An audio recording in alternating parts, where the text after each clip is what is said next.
Hello, I'm Trev the Ratbag, and today I'm going to be filming a short tutorial on how I made these little fanzines.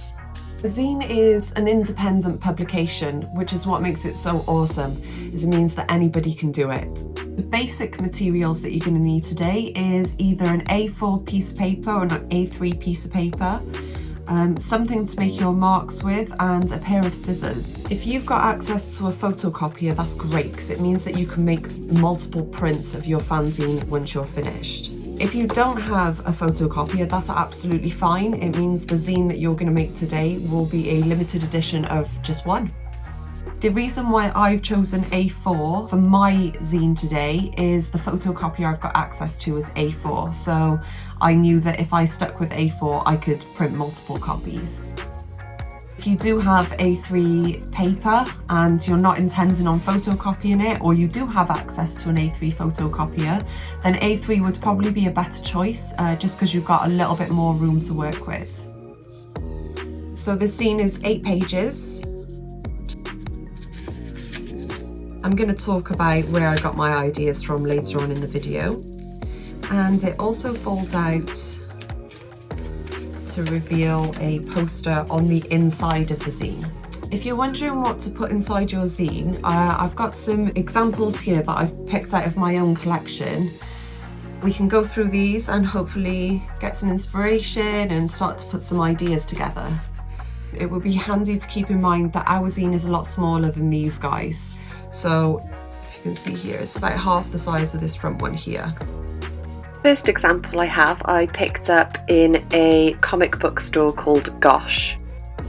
This zine has a collection of artists featured, and each artist has illustrated a famous movie star.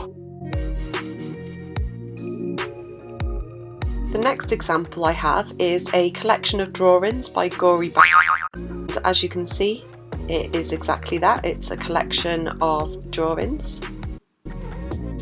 This looks as though it's been photocopied, and you can see some interesting use of tape coming through.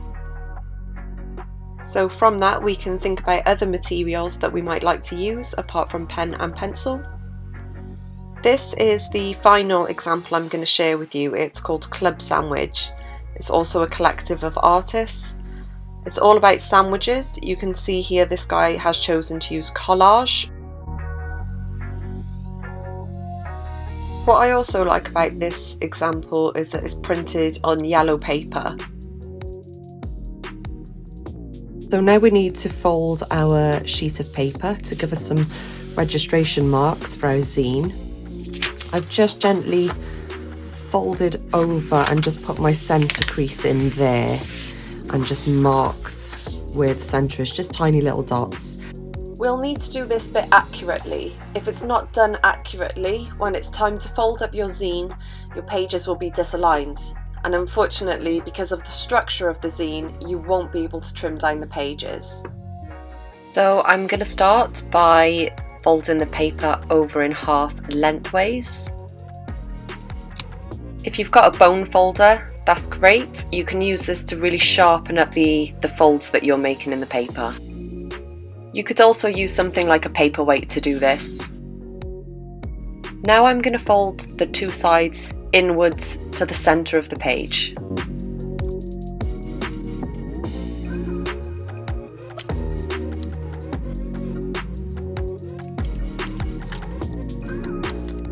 And then we fold over the pages just once more. I've popped a diagram in the top left corner. This is your page reference. I'm now just folding back over the creases so that it'd be easier to fold up at the end. We've now got some registration points for our pages of our zine. Next, we're going to push the pages together and cut down the central line. We're not cutting all the way to the edge, we're cutting across 2 pages. I'm going to use my scalpel just to ensure a nice clean straight line. You can achieve this the same way with a scissor, just stay as close to the line as possible. We're going to flip it on its side, so now it's been folded into quarters. and then we're just going to fold the pages in on themselves.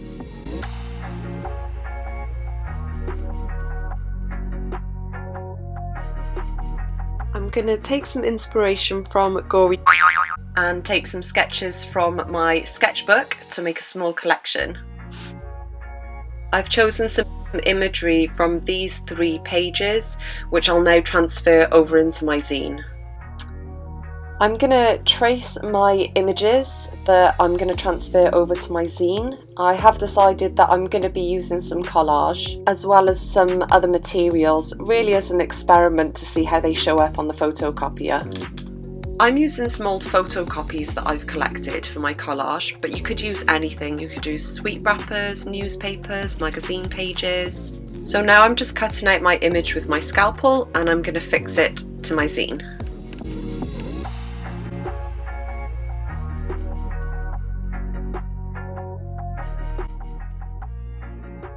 I've also got some crayon, some felt tip pen, some ink, some stickers, another bit of collage. Really, as I say, as an experiment just to see how those different textures come out on the photocopier. Okay, so I've quickly finished off those sketches.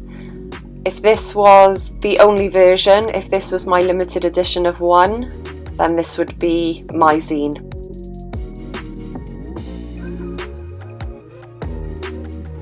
On the back side, I'm going to photocopy one of my existing lino prints.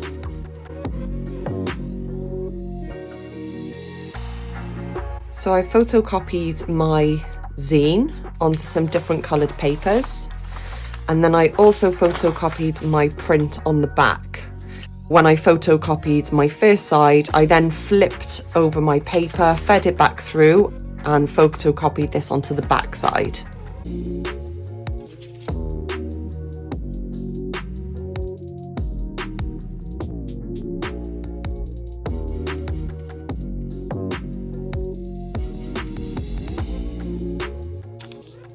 I'm going through the same folding technique as I did with my original copy.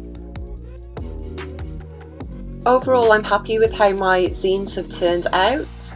I probably should have stuck to white paper with my original copy. As you can see, the photocopier has picked up the coloured paper, so it's dulled down these versions a little bit, and I do like my colours to be quite vibrant. So yeah, I would definitely consider this when it comes to your zine.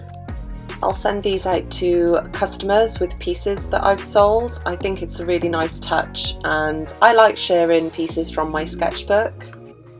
This is my first tutorial, so if you did manage to join in today, I really appreciate it. Thank you so much. You can find me on social media at Trev the Ratbag, and don't forget to hashtag any zines with Trev's Zine Tutorial.